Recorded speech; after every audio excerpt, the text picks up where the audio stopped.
Welcome to McPlum, simple solutions served daily. In this video, I will explain how to set up your Concept 2 rowing machine. First, let's get everything out of the box. Carefully unpack all the components and lay them out on a clear, flat surface. You'll start by attaching the front leg assembly to the main frame. Use the two provided screws and washers, making sure they are snug. Next, connect the monorail to this front assembly using the 4 bolts and nuts. Double-check that all these initial connections are secure and stable for a safe foundation. Now, let's continue with the monorail assembly. Gently slide the seat onto the monorail, ensuring it glides smoothly without any resistance. Next, you'll attach the rear leg assembly to the very end of the monorail. Secure this with the 2 remaining bolts and nuts, tightening them firmly for stability.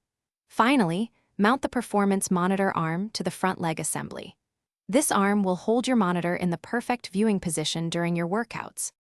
With the main structure complete, it's time for the electronics and damper. First, insert 2 D-cell batteries into the performance monitor.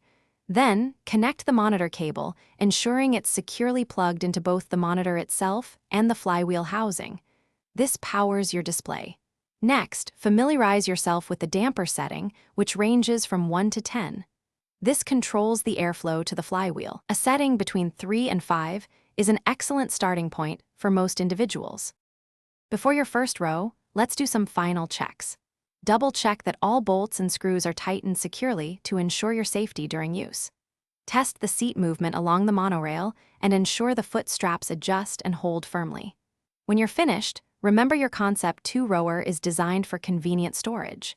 It easily separates into 2 pieces, and you can store the main unit upright, saving valuable floor space until your next workout. Thanks for watching. Stay juicy and subscribe.